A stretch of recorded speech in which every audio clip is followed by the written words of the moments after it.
Olá pessoal, sejam muito bem-vindos ao canal Mediunidade Online. É um grande prazer estar novamente com vocês e vamos dar continuidade à série que a gente já vem há 3 vídeos com essa temática, conversando sobre os tipos de espíritos que comparecem às atividades mediúnicas, especificamente na reunião de desobsessão. Mas antes disso, não se esqueça de se inscrever no canal. Isso é muito importante, pois nos ajuda a divulgar estas informações. Clique no sininho, porque aí você será avisada de todos os vídeos que a gente postar, né? E, se possível, clique também em gostei ou não gostei, ok? De acordo com o que você achar do vídeo. Bom, eu venho comentando há 3 vídeos a respeito dos tipos de espíritos que comparecem. Então, eu estou falando aquilo que é possível, utilizando uma sequência do professor Hermínio Miranda, que ele coloca no seu livro Diálogo com as Sombras, um livro excelente, né? E sugiro também Carisma da Mediunidade, que são 2 volumes, parece que nas edições mais recentes está saindo como um volume, né? Mas antes eram 2 volumes. Também é um estudo muito bom a respeito da mediunidade. Não se esquecendo de todas as outras obras, principalmente o Livro dos Médiuns, para quem quer atuar nessa área com mais segurança, ok? E de forma bem adequada, visando o próprio crescimento espiritual, ético, moral e o daqueles que compõem a equipe mediúnica. Bom, mas os tipos de espíritos. Então, eu falei alguns tipos e eu quero comentar a respeito de outros, né? Por exemplo, nós temos os chamados especialistas em hipnose que comparecem. E eu estou falando aqui daqueles espíritos que não são de boa índole, não são os orientadores, não são os trabalhadores do bem. São espíritos que se vinculam muito mais a uma prática, né, de causar prejuízo ao semelhante ou de controlar, exercer algum grupo, pessoas, grupos de pessoas, organizações e por aí afora, né? Eles atuam em diferentes setores da humanidade, né? E atuam com propósitos bem específicos que a gente vai comentar mais adiante. Então, os hipnotizadores são especialistas, né, que sabem atuar muito bem sobre a mente humana e fazer com que pensem como eles desejam, né, introduzir, insuflar, né, padrões de pensamento que geram padrões de comportamento naquelas pessoas e induzir muitas vezes ao sofrimento, criando quadros mentais que a pessoa, por assumi-los, passa a acreditar como sendo seus. E aí sofrem bastante com isso, né? Por exemplo, no caso dos espíritos fisicamente deformados, os casos de zoantropia, que se apresentam sob a forma de urso, de lobos, etc., porque podem ser outras formas também, né? Esses espíritos foram submetidos a esse processo de transformação por esses especialistas, né, que vão atuando na mente deles e como o corpo espiritual, o perispírito, é extremamente moldável, plástico, né, vai assumindo, pelo comando da própria mente da pessoa, sob o influxo da vontade do hipnotizador, assumindo daquela forma. É óbvio que tem que haver uma anuência da mente da pessoa que está sofrendo a hipnose, né? E normalmente são pessoas que estão em um estado de fragilidade psicoemocional que possibilita esse tipo de ação, né? Então eles atuam e atuam com maestria, porque são técnicos que têm conhecimento do uso da hipnose, né? Nós temos os chamados e autodenominados magos e feiticeiros. Não pense que aquela história da magia, né, que há nos filmes, né, que isso exista. Não. A magia se dá muito através do campo fluídico, a ação desses magos, do campo fluídico e do poder mental, hipnose também, né, que atuam sobre os encarnados, promovendo e plasmando muitas vezes imagens, um contexto, né, que eles conseguem também pela fragilidade do encarnado. Essa fragilidade pode ser no sentido psíquico ou fragilidade por aquilo que mobiliza o desejo, a ganância, a ambição, etc., do ou dos encarnados. Então, eles conseguem atuar. Então, são espíritos que comparecem. Esses espíritos, muitas vezes, conseguem atuar levando a pessoa a sofrimentos, né, a doenças, a processos de adoecimento, pela ação paulatina na área fluídica, no campo de energia do encarnado, né? Então são espíritos perigosos, né, que precisamos conhecê-los.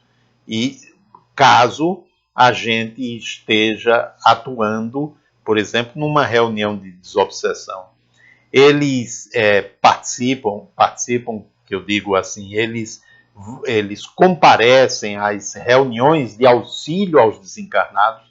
Não, é muito difícil, a não ser que esse tipo de reunião comece a retirar espíritos em sofrimento das regiões controladas por eles, né? E aí sim, eles podem até comparecer. Eles se apresentam, se comunicam dificilmente. Eles atuam ocultos, no anonimato, né? Porque a intenção deles é que não sejam nem percebidos. Os espíritos que vêm, a grande maioria dos que comparecem, são aqueles que são mandados, né? São aqueles que executam ordens. Esses que são os chamados maiorais, entre aspas, né? Eles não vêm com frequência. É difícil a presença de um deles na atividade mediúnica, né? Aí você está perguntando, você até agora só usou o masculino na descrição. Então só tem homens? Na grande maioria são homens, né? Tem espíritos obsessores, mulheres, né? E quando tem gente, são às vezes piores do que os homens, né? No plano espiritual. Mas aí vocês poderiam perguntar, espírito tem sexo? O espírito em si não, né? Mas no processo evolutivo, enquanto não atinge uma evolução maior, eles podem se apresentar como homem ou mulheres de acordo com a última, principalmente a última ou a reencarnação que eles mais se afinizam. Então, se apresentam mais com energia masculina ou com energia feminina nas reuniões, né? É muito mais comum espíritos, mulheres ajudando mães, avós, né? Esposas. Aí vocês vão dizer, mas é mais homem espírito perturbado, espírito imperfeito? Não, não é que seja, né? É porque geralmente são mais espíritos de energia masculina que comparecem e que estão participando desses processos. Eu lembro de um caso que a gente acompanhou de um adolescente, né, que estava sofrendo a perseguição de dezenas de espíritos femininos, todos com ódio, muito ódio daquele adolescente. Mas não estavam perseguindo propriamente o adolescente. Elas não viam o adolescente, elas viam aquele homem que numa existência muito para trás no tempo, né, tinha provocado muita dor e sofrimento em todas elas. Então elas estavam ali atuando. Aí vocês poderiam perguntar, mas o que é que tem o adolescente com aquele ser lá de trás? O que ocorre é que aquele adolescente de hoje é aquele ser do passado numa nova vestimenta corporal. Ora, quando você troca de roupa, você deixa de ser você. Então, o corpo físico é como uma roupa para o espírito. Ele troca, mas ele não deixa de ser ele. Ele pode trocar de ego, inclusive, de nome, mas ele, espírito, continua sendo ele mesmo, né? O que sempre foi, a não ser que ele já tenha evoluído. Então, elas não enxergavam o adolescente, elas enxergavam aquele espírito que num passado remoto tinha provocado muita dor e muito sofrimento. Quantos espíritos vinculados à religião que professou aqui no campo físico de forma inadequada continuam no mundo espiritual mantendo aqueles mesmos padrões, aqueles mesmos pensamentos e tentando ainda exercer influência sobre os seus fiéis, espíritos, né? Muitas vezes em sofrimento, ignorantes, né? Que permanecem também com o mesmo tipo de mentalidade lá no plano espiritual, né? E esses espíritos, todos esses que eu falei, eles não desejam que a humanidade progrida. Eles não desejam que a humanidade saia da faixa da sobrevivência, da luta pelo poder e das oscilações emocionais que provocam sofrimento e dor, né? Porque eles vivem disso. Eles conseguem manter a ação, o domínio deles, se a humanidade continuar do jeito que está. Se a humanidade continuar nesse engano, né, relacionado com a forma e com a aparência, onde os valores verdadeiros, né, são esquecidos em detrimento de valores falsos, né, da necessidade de mostrar para o outro que tem, da necessidade de mostrar para o outro que é alguém, né, que pode, de ser respeitado pelo que tem, né, pelo que conquistou do ponto de vista, inclusive cultural, né? Eles desejam que continue dessa forma, e que para nós parece tão natural, né? Mas o convite de Jesus foi outro. O convite de Jesus foi no sentido que a gente percebesse que os verdadeiros valores não são esses. Os verdadeiros valores são aqueles que a gente pode levar para o mundo espiritual. Os verdadeiros valores nos aproximam uns dos outros, enquanto que os falsos criam barreiras, distâncias e separações.